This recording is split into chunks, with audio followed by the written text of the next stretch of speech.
родители учителями были. И у них учителя, у нас это идет вот это. И из 8 человек я выбрала эту профессию именно. Но мне что именно подвигло на это? Что приходили к родителям ученики. Мне это интересно было. Я маленькая была уже, мне лет 5, наверное, было. Я все собирала в школу, играла. И вот с тех пор я решила, я стану учителем. Мария Иванова, преподаватель начальных классов Центра образования номер 35 города Уфы. Все мы родом из детства. В детстве многие из нас грезят о профессии учителя, но лишь единицы сохраняют верность этой мечте. Вот и 5-летняя Мария сначала обучала своих подружек грамоте, старательно выводя буквы мелом на импровизированной доске во дворе своего дома. Затем школьница с трепетом наблюдала за своим педагогом во время уроков. Это есть призвание к профессии. Мария Иванова лишь позже поняла, что ее счастье в школе рядом с детьми. Выросшая на Курской земле, Мария, по примеру старшей сестры, решила поступать в башкирский вуз. Я сестра закончила институт и приехала по распределению в Уфу. И вот она нас всех сюда. И, кстати, мне очень нравится даже Уфа. Я же давно, я, можно сказать, полюбила Уфу. Но почему в Бирске поступила в Бирск? Здесь, по-моему, опоздала я с документами, поэтому вот пришлось в Бирск. В Бирске поступила сразу на филологическое. Начало пути.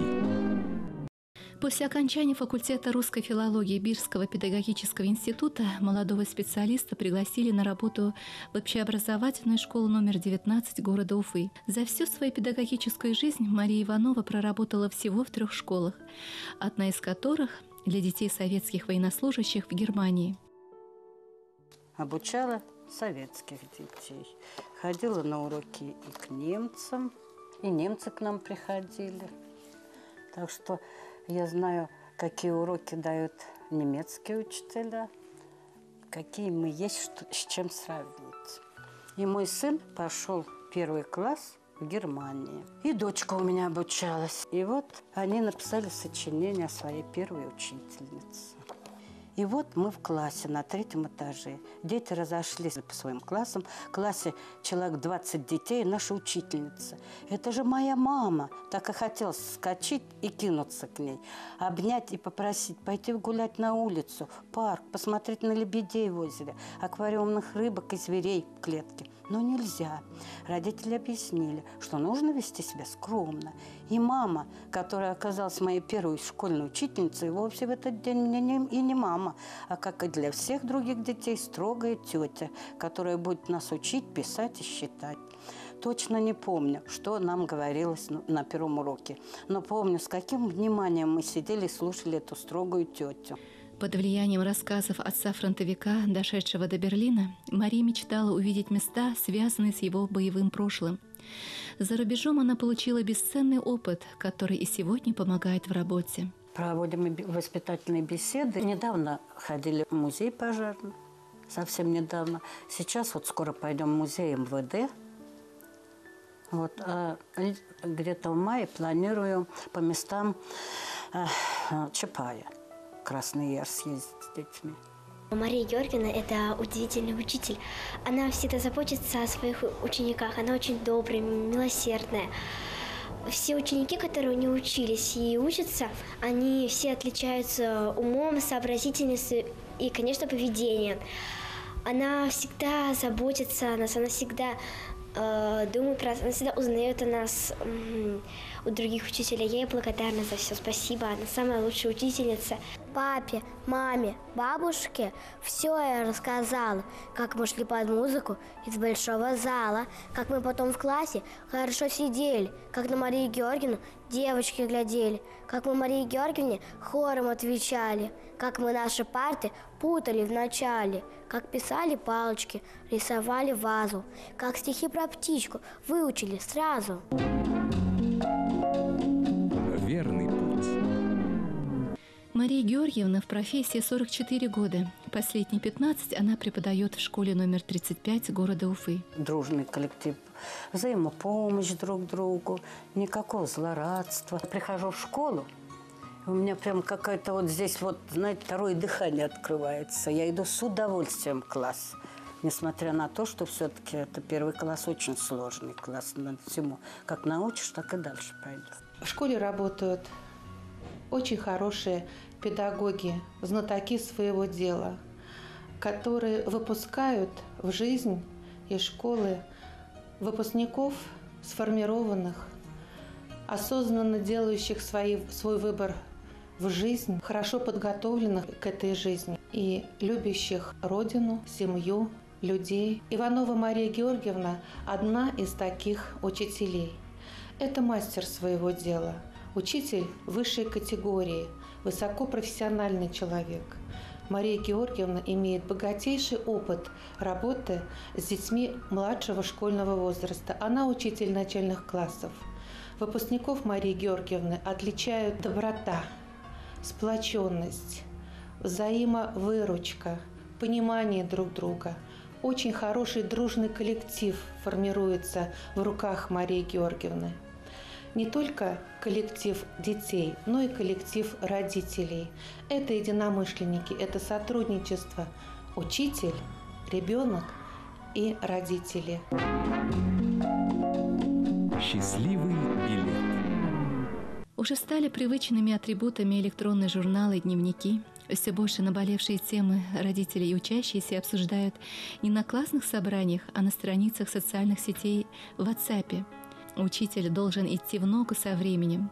Марии Георгиевне совсем недавно пришлось освоить компьютер. Если любишь работу, все по плечу, считает педагог. Я донимала зятя, донимала сына, но все-таки научилась быстро. И сейчас, собственно говоря, я не ас в этом деле, но то, что необходимо для школы, я знаю, я делаю. Это даже интересно, правда, зрение, конечно, это, но интересно. С одной стороны, это облегчение, не пишешь от руки, а с другой стороны, зрение, конечно, теряется. Но куда денешься от прогресса? Дальше, может быть, и роботами заменят учителей, кто их знает. Высокотехнологичные машины не смогут воспитать учеников милосердными и нравственными. Именно эти аспекты в приоритете классного руководителя Марии Георгиевны. На протяжении последних лет многие классные часы, беседы с родителями посвящены столь важной стороне воспитания. Прежде всего, поскольку в мире столько зла, столько жестокости, которые мы наблюдаем, поэтому нужно прежде всего детям, маленьким детям привить доброту, чтобы они были добрыми. Я вот с этого и начинаю. Учу, классные часы проводим, учу их быть снисходительными друг к другу, добрыми. Слава Богу, получается. Сегодня я хочу сказать о ее прекрасном таланте. О таланте соединять, сплачивать людей.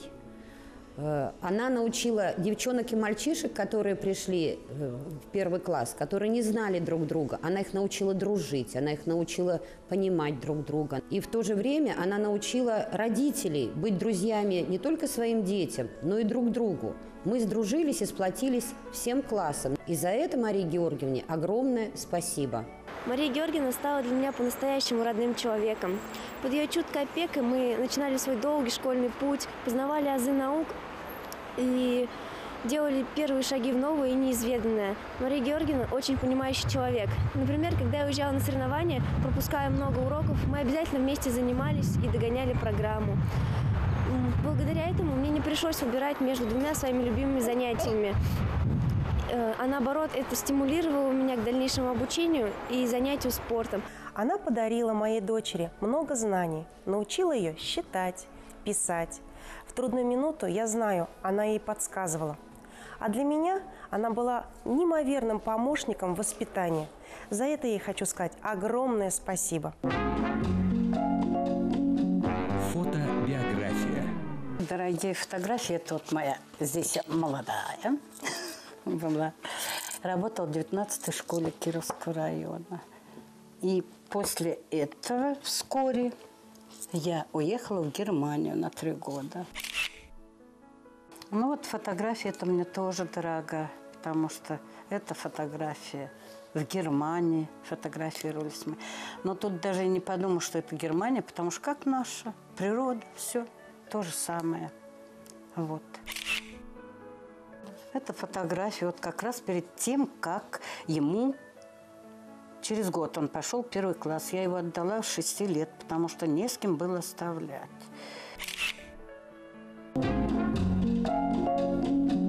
Настроение праздник. 2 внучки. Одна учится в 4 классе в нашей школе, а другой 2 годика. У меня сын работает в Академии наук, дочка в декретном пока. Они же у меня тоже закончили БГУ. Правда, они политологи. Аспирантуру дочка закончила, сын тоже аспирантуру, он кандидат политических наук. Вот они пошли по моей стезе. Сын преподавал, дочь преподавала, да, вот. Научно-методический подход к работе оценен медалью за доблестный труд, многочисленными дипломами, сертификатами.